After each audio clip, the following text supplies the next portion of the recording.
Right. One of my clients asked me a question the other day, and I thought, you know what? I got to talk about this. I have to record a podcast. So let me tell you what it is. Welcome back to the Body Composition Coach podcast. By the way, I've got to tell you what it is. But before I do, leave me a review. Tell me what you think of the podcast. Get a comment in. Thousands of you listen. I tell you every single episode. Thousands of you listen. Barely any of you leave me a review or a comment. But every time you do leave a review, it helps more and more people find this podcast. So 5 stars, obviously. Get it registered. Get it logged. Get it in, and I'll stop talking about it. How about that? How about that as a deal? Right. What's the question? I hear you ask. They said, Jono, what happens when I'm not cutting and I'm not building? Like, then what? Like, what do you do then? And I think people get so caught up in this cycle of like, I'm losing weight, I'm losing body fat, I'm on a cut. And then it's like on a build, I'm building muscle at the minute. And they forget that there is like, not doing that stuff is an option. You don't have to do that stuff all the time. Like, there is other options, and we call it maintenance, and you've probably heard of maintenance, but I think I would say 99% of people actually misunderstand what maintenance is, and they either massively fuck it up or they just get the wrong idea about it and they never really do it anyway, right? So let me just explain to you. So I think it's a brilliant question, because I do think you should fully understand what maintenance is, because you are going to have to spend some time there, whether you like it or not. If you're not spending any time there, that's a massive mistake you're making anyway. So you are going to have to spend some time there. So you are going to have to understand it the best you possibly can. Here's a stat that I think is very relevant in delivering this podcast. 80% of people, I'm talking about weight loss specifically here, 80% of people who lose a significant amount of weight regain it within 5 years. And they regain at least 50% of it within 2 years. And then it's kind of the 3-year creep after that. Three-year creep sounds funny, doesn't it? So they regain 50% after about 2 years. And then the next kind of 3 years, they gain another 30%. So they regain at least 80% of it. Why does that happen? Now, I know I have a really good idea why that happens, but I'll ask you, why do you think that happens? Why do you think people end up regaining it? And from my point of view, it's because they either don't understand or don't execute the maintenance phase or process very, very well. You don't have to call it a phase if you don't want. It can just be, I'm at maintenance, right? I'm chilling at maintenance. So the reason that people, or generally people, tend to regain the weight again is they are constantly seeing their fitness journey as like a process, like a start and a finish. So I'm starting my cut, I'm finishing my cut. I'm starting my build and finishing my build. Maintenance doesn't really need a start and a finish. Like, you can sit in maintenance as long as you want. Now, you can have a start and a finish, and some people do. It's like, right, I'm just going to sit in maintenance for like 12 weeks. But then you have something else to look forward to after that. So it's not really like a start and a finish. Too many people, especially when it comes to weight loss as well, too many people think, right, I'm starting, and then when I've done it, I've finished. You got to get out of that idea, right? Because what you end up then doing is, when you have finished, you go back to normal, in quotation marks. Let me be honest with you. The reason that you needed to do a cut in the first place was because your normal wasn't very good. Right? And I'm just saying that in really simple terms. Your normal probably wasn't great. You are the sum of your averages. Your averages, or your normal, is why you ended up where you were in the first place. So if you found yourself in a position where you needed to lose body fat because you were overweight, or you found yourself in a position where you needed to build muscle because you were under-muscled, your normal wasn't very good. If you treat a fat loss phase or a build phase or whatever as like, right, I'm just going to do that for a bit, and then when I'm finished, I'm done, I'll go back to normal, you will again become the sum of your averages, and your averages, you haven't provided me any receipts to say that your averages are any good, right? And you're going to end up back where you were, right? You're normal. So this is kind of the point of the whole thing, right? Your normal is going to need to change. If you want to maintain or do well in maintenance, your normal will have to look different. And that might look different in terms of your training schedule being a lot more consistent or regular.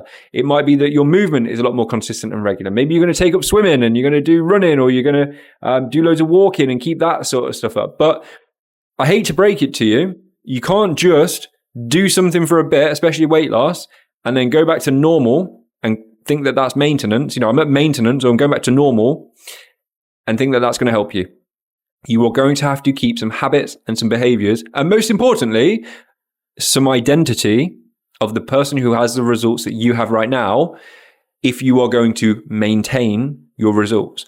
What do I mean by identity? I think I've done a podcast on this off the top of my head, but by identity, I mean, if you're 80 kilos right now and you want to be 60 kilos, if you stood those two people next to each other, the 80 kilo person and a 60 kilo person, or like you followed them round for the day, that's probably a better way of putting it. If you followed an 80 kilo person around for the day and a 60 kilo person around for the day, and obviously I'm talking about like, let's just imagine the 80 kilo person has 20 kilos more body fat than the 60 kg person. I fully understand that you can't get two people of different weights and say that one's got more muscle and less fat and that kind of, you get what I'm saying here, right? I'm just saying, imagine you got someone who's 20 kilograms more fat more than the other person, right? Just simple terms. If you follow those two people around, I guarantee their actions look very, very different, right? They are the sum of their averages. The 60 kilo person who's leaner and maybe has more muscle or whatever, their life and their actions and their averages will look very, very different to the 80 kilo person with their life and their averages and the behaviors that they show on a daily and weekly basis. So you need to have the identity of the person who is 60 kilos. You need to believe that you belong there. You need to believe that you live the life of that person in that particular scenario. Or if you put your own scenario into this, whatever it is you're trying to do, whether it's be more muscular, you need to have the identity of somebody who's more muscular. They probably don't skip the gym that often. They probably eat a lot of protein all the time. They probably sleep very well most of the time. Like, you need to take on that identity, right? If you are going to maintain your result, you are going to need to behave like a person who maintains that result. Now, we've got that out of the way because that needed to be said, all right? You cannot undergo a process, go back to normal or your old normal afterwards and expect to maintain the result that you got in that process. The new normal has to change. That's the key that's the underpinning of all the conversation here around maintenance. The good news is that the work that you need to do to get into shape, whatever that might be, whether that is fat loss or muscle gain or performance related, the work you need to do to get there is actually a lot more than the work you need to do to keep it. Right? So if you're trying to lose fat, let's not forget that, let's use fat loss as the example. If you're trying to lose fat, you need to be in, like, I don't know, let's say, for example, I'm going to use some rough numbers, don't quote me. You need to be in, like, say, a 500 calorie deficit, right? Let's say you might put someone in a 500 calorie deficit. But to do that, they might need to do more steps than they normally do. They might need to do more cardio than they normally do. They might need to eat less food than they normally do. But let's say you then go from 80 kilos to 60 kilos in this example. When you get to 60 kilos, you don't need to be in a 500 calorie deficit anymore. So you can eat more food. Yes, okay, your maintenance will have come down a little bit. Not enough, though, that you wouldn't need to eat more food. You can eat more food. You can do less cardio. You can move a little bit less if you want to, and still stay the same, right? The stuff you need to do to maintain doesn't look the same as the stuff you need to do to move forwards. But it doesn't mean there is no ceiling to it, and you don't need to keep moving more than you did at 8 kilos and keep training more than you did at 8 kilos. And maybe your maintenance might have gone from like 2,500 to 2,200, right? So again, you might still need to eat a little bit less over time, but it doesn't mean you need to be eating 1,500 calories like you might have been doing in your deficit, right? You might be able to go up to 2,000 or 2,200. So the point that I'm making is to overcome the inertia and to build the momentum that you need to get a result. That work is much harder than the stuff you need to do to actually keep it, right? So yes, you need a new normal, but the new normal doesn't need to be what you're doing to get that result. And this strikes fear into people. I can't eat 1,400 calories forever. You don't have to, and you absolutely shouldn't be, right? I can't do 15,000 steps forever. You don't need to, but you might need to do 8,000. You might need to do 10,000. I can't train 6 days a week for the rest of my life. You don't need to, but you might need to train 3 or 4. Right? So understanding what maintenance actually is, what it is in terms of from a mindset point of view and creating a new normal for yourself, but knowing that that normal can look a little bit different than what you need to do to get the result is really, really important, right? So this is the first element. There is another element to this. And this is that you should absolutely be spending most of your year in either maintenance or a build, not a fat loss phase, unless, and everyone always kicks off when I say this, unless you have a significant amount of body fat to lose, in which case you absolutely can spend most of your year in a deficit. That is fine. Okay. If you have lots and lots of body fat to lose, or a significant amount of body fat to lose, or you're just not sticking to your deficit, you're mentally in a deficit, but not physically in a deficit. Again, you can spend more time in a deficit because you're not actually physiologically in a deficit, right? But if you have lots of body fat to lose, what you will also find is that is lots of stored energy within your body. You're not going to starve to death, all right? You can utilize that body fat for fuel. That's a conversation for another day. So ultimately, when we're in maintenance and we're in and around maintenance, that doesn't mean that you just have to right, I'm going to stop tracking, I'm going to stop training, I'm going to stop doing anything, right? Because you can actually have a focus and an outcome that you want in maintenance. Maintenance is a fantastic place to build muscle, right? You don't even have to go into a build. You can build muscle at maintenance. Fantastic opportunity to do that. Maintenance is a great opportunity for you to get good at something, a sport, a performance thing. Do your high rocks, do your Ironman, you remember from my last podcast, right? Do any of that stuff. Go for a performance goal. You can maintain and do that stuff and still get good at performance stuff. It's a great opportunity for you to get strong, work on your strength, right?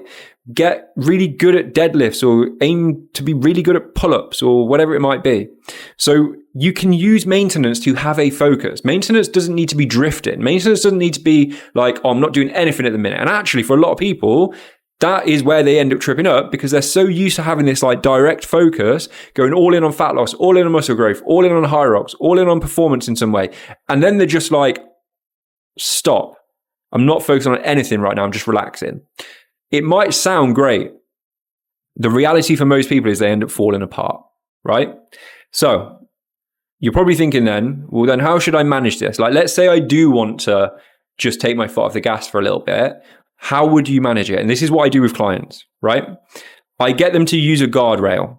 I think a guardrail is really important in this scenario. And it may be that you track particular things, like you still use the scales, maybe not as regular. You have used scales from time to time, or your measurements, or your photos, or maybe, let's use that for an example for now. And it might be that you're like, right, I'm going to stay somewhere within 60 and 65 kilos. And you just, when you get to the ceiling, 65, you just tighten the belt a little bit. Not physically, but you just do a bit of work, right? I'm just going to drop my body fat down a little bit, right? I'm just going to lock in a little bit more. Have those guardrails in place, right? Monitor things. Don't panic about it. You're in maintenance. You don't need to weigh yourself every day, but just have a bit of a limit. This is where I'm willing to let myself get to. And at that point, I'm going to course correct early, course correction, and just pull things back in. Believe me, losing 2 or 3 kilos is way easier than having to try and lose 20 again, right? So use your guardrails. Really important that you do that. The other thing is you can still eat below maintenance during the week. If you find it easier when you're in routine, and I often do this as well, to just eat 2,500 for me. My maintenance is probably up somewhere around 3,000. So I might eat 2,500 during the week so that I know that come the weekend, I can eat pretty much what I want, still keep my protein high, that kind of thing, still eat what I want, and I'll just about maintain, right? And if I'm using my guardrails and I start to see that that's creeping a little bit, I'll pull it back in. I'll dial it back in, right? So here's the thing when it comes to maintenance. You need to understand why people go backwards when they fall into maintenance. And it's usually because they go back to their new normal. Sorry, their old normal. They go back to their old normal. What you need to do is develop a new normal. Understand that the work you have to do to get to where you want to be is going to be harder than the work you have to do to keep it, but there is going to be a new level of identity, of behaviors, of habits, of lifestyle that will need to be ingrained in you, and you need to do that work. Use a coach to help you do that work. You'll need to do that work so that it sticks, so that your life looks different and your normal looks different at the end of whatever it is you're working on. The other thing you need to know is when you're in maintenance, that doesn't mean take your foot completely off the gas and do nothing. What it means is it's an opportunity to focus on something else. Restore your health. Focus on getting as healthy and physically fit, however that looks to you, as you possibly can. Work on performance. Get really good at pull-ups. Do double body weight deadlifts. Get your squat up to body weight. build muscle. You can do all of that stuff in and around maintenance. It doesn't mean you don't have a focus or you don't need a focus of any kind. What it means is that you're just not in a fat loss phase or a build phase. Maintain doesn't mean stay the same. Maintain means I'm not going backwards, but I'm not also, fully locked into a fat loss or build. What I'm doing is just getting good at something else, turning my attention to something else. So look, hopefully that was useful. Hopefully that explains, one, why people usually go backwards. 80% of people, the chances are, if 1,000 of you listen to this podcast, the chances are 800 of you, when you finish whatever it is you're working on, will go backwards. That's the reality. That's the likelihood, right? The ones who don't are the ones who will build the habits, the behaviors, the identity. We teach a lot of this stuff within my program. We have huge education sections on this. It's most of the work that I do when I'm working one-to-one and chatting to a client is on this stuff. That is the difference between you getting a result and keeping it, getting a result and going backwards because you just go back to your old normal, surrounded by the environment you're surrounded by before, doing the things that you're doing before. And that's where you're gonna trip yourself up. Get yourself a focus when you get into maintenance. That is my advice, right? Don't just treat maintenance as I'm off now, I'm turned off, I'm not doing anything. Treat it as an opportunity to focus on something cool. And thank you for listening. Leave me that review that we talked about, and I will see you on the next one.